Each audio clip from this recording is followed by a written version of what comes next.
kicked off with a closed session where delegates are now adopting their credentials.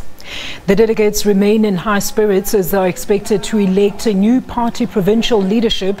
NC Provincial Task Team Coordinator Sihle Zikalala says that the elective conference is vitally important to the party to strengthen unity. In Pretoria, the Nelson Mandela Centenary celebrations continue with young people gathering to honor him. An African Youth Summit was held at Freedom Park in Pretoria, where youth from all over Africa converged there. The Graca Marcel Trust and the Nelson Mandela Institute for Development spearheaded the event. I happen to have been born to a family of, by the time I was born, I became the 60th child. I mean, the sixth. And I'm the youngest. And I became the youngest because my father just died 3 weeks before I was born. So there was no possibility of my mother having another child. And I'm the youngest. And given the circumstances in which I was born, I really was given lots of love. And I grew up without even the notion that my father was not there, because my brother, the eldest brother, I grew knowing that he was the father, and I called him father. And I was really, in an environment of love and nurtured child, and everything for me, it was like, family is where I belong, and the family gave me, the foundations of my personality. Then, when I go to my secondary school, I am in a class where I am the only girl and I am black. Okay? I'm in secondary school. And that is in colonial times, of course. And I look around and said, what is this? I am in Mozambique. This is an African country. And I happen to be in this class of 40. I am the only African and I'm the only girl. And that began to create problems of the way is my identity and how I relate to others.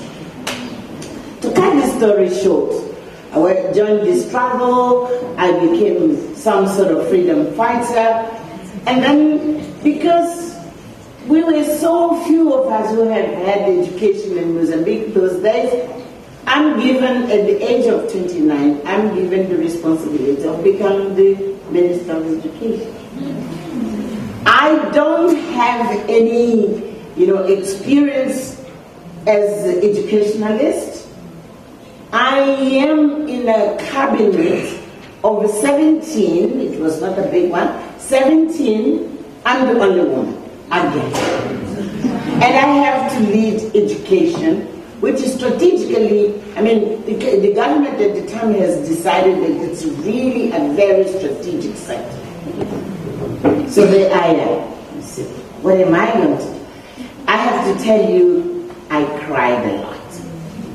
I even tried to tell my president at the time that I cannot take this portfolio. I don't think I'm prepared for it. You are setting me to fail. And his response, because it was the first government, he said, do you think I have ever been a president? I'm also going to learn. And I'm also set to fail to that. So I'm not going to entertain.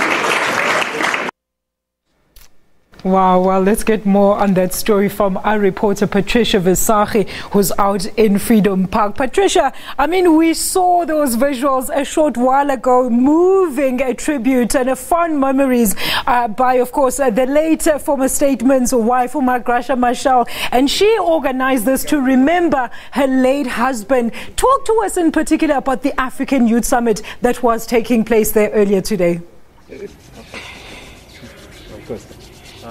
Well, thank you so much, Alicia. And of course, a good afternoon to our viewers. Now, as you mentioned earlier, the Nelson Mandela Centenary celebrations are continuing, of course, in full force here at Freedom Park in Pretoria. And young people coming together from across the African continent to keep his legacy alive. And that's perhaps one of the best ways to honor him this way, as, of course, we remember the African hero and just a global leader that he was, and all the values by which he led South Africa. And of course, the summit, as you said, started early this morning, where young people have been engaging in various dialogues where they're all trying to share ideas and see what are actually the best solutions to African problems. And the theme for this particular summit is collectively striving for a brighter future. It's a two-day gathering. It ends tomorrow. And one of the speakers who also had the opportunity to speak to some of the African youths that are gathered here is the former cabinet minister, Mr. J. Naidu. So let's talk to him. He had a very strong message that he had to share with the young African women and men that are gathered here today. And one of the things that you really highlighted very strongly was that as African youths, we need to go back to who we really are, our heritage, and just our African roots if we want to solve the problems on our continent. Absolutely. I think big challenges of the youth and the current generation in Africa and around the world is this feeling of emptiness, this feeling of disconnection. I'm not good enough.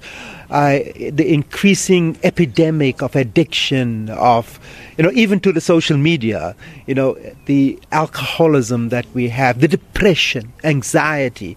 So we're in time of great uncertainty. Part of it is the digital revolution that is taking place, that has changed the nature of work. Part of it is the ecological emergency where we are standing at the edge of a precipice of ecocide, where we will kill the future generations because our greed is exhausting the resources of Mother Earth to revitalize itself, to regenerate itself. So the message was very clear. What type of Africa do we want? How do we get away from these 54 countries which all acts as a fiefdom, from presidents who believe they are given powers by God to rule us? How do we get to an African strategy? How do we harness our tremendous resources that fuel a global economy? How do we harness the fact that we have in Africa 60% of the remaining uncultivated arable land? These are tremendous opportunities to rethink energy, electricity, working within the finite boundaries of Mother Earth. We can start to green this planet, to have a revolution of human values that Mandela represented, that it's not driven by greed. It's not driven by us trying to see success as something outside of us. And what Mandela inspired in us, and many of the leaders that accompanied his generation, is find yourself within.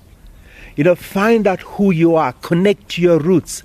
We in Africa have lived for 500 years under the shadow of colonialism, of slavery, of apartheid, of a brutal economic exploitation, that this saw our resources ripped out from our continent, and our people remain poor and hungry. Find those roots, connect. There's an indigenous wisdom there that can help us heal, help us repair the damage our greed has caused, not just in Africa, but the world. And we really cannot reach that point of true reconciliation and perhaps even forgiveness that allows us to move forward if we don't know who we really are, isn't it? Absolutely, because what Mandela and I had a conversation in 1994, this is, about the reconstruction and development of the soul. And he says, Jay, what about the reconstruction and development of us as people who are wounded? We are wounded both black and white, because whether you had a feeling of superiority or inferiority, you still are wounded. We haven't fixed up the wound. 1994 was an opportunity to create a safe container of a constitutional democracy, so we could use the lens of healing and reconciliation to tackle the land issue, that original sin of dispossession, or to tackle economic transformation. It wasn't the responsibility of Mandela and that generation. It was a responsibility for those that have come after us.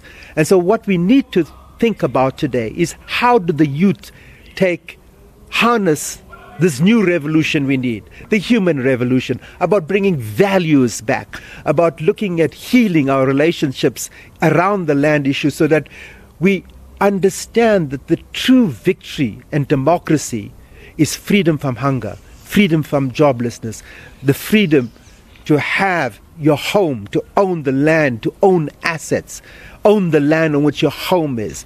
But unlocking all of that, sorry to interrupt you, unlocking all of that, as you mentioned earlier, lies in Africa's rich resources. Absolutely. That you said that it's actually one of the most strangest phenomenals that one can really think of, that the richest continent is actually suffering from so much poverty, inequality, and just other ills that can continue to cripple the African continent. Absolutely. And that's because of the lack of political will, the lack of leadership, the fact that we've given our power to leaders. And what I've said in my talk here is that a real democracy, real freedom is when government fears the people, not the people fear the government, because that's a dictatorship. So what we need is active citizens. What we need is youth to understand that they are the engine, or the locomotive for bringing the change. And therefore, the youth, like every generation, have to find their voice, have to find their agency, have to find their struggles, have to find their future destiny. And people like us must build an intergenerational conversation, which this conference is, where we share our experience, because our future generations deserve hope. They deserve optimism. They deserve a planet where we don't have a catastrophe of climate change that threatens our food supply, that threatens their very safety and security. And that's what I see this conference as, bringing together those conversations so that we take power back to the people. And it reminds us of this country's history, where we saw the youth of this country in 1976 taking power back, going to the street, facing what would have been their ultimate fate. And they took that and they said, this is our turn. We are actually fighting for our future. Absolutely. I was 15 years old when I went to go and listen to Steve Biko, where he conveyed the message that ignited a spark in me, that we nothing to lose but our chains. All right, thank you. That in 1976 is what we did. So today, this generation must see what their spark is. All right.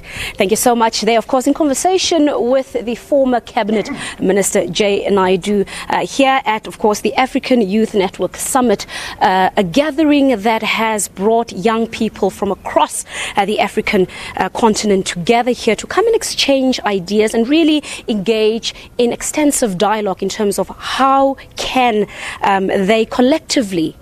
we collectively as Africans find solutions to Africa's problems. Of course, as I said earlier, it's a 2-day summit. It will come to an end tomorrow. And the youth that we have spoken to here are saying that today this event has made them feel as if they're really and truly standing on the shoulders of giants, as of course they've heard so much wisdom from the leaders gathered here. But for now, until we come back to you tomorrow here at this event, we're giving it back to you, Alicia, in studio. Thank you so much to Patricia Visagie. They live to us from Freedom Park at an event there that is, of course, continuing with the centenary celebrations for the late statesman Ubabutata Nelson Mandela. It is organized by the wife of the former statesman Graca Marcel.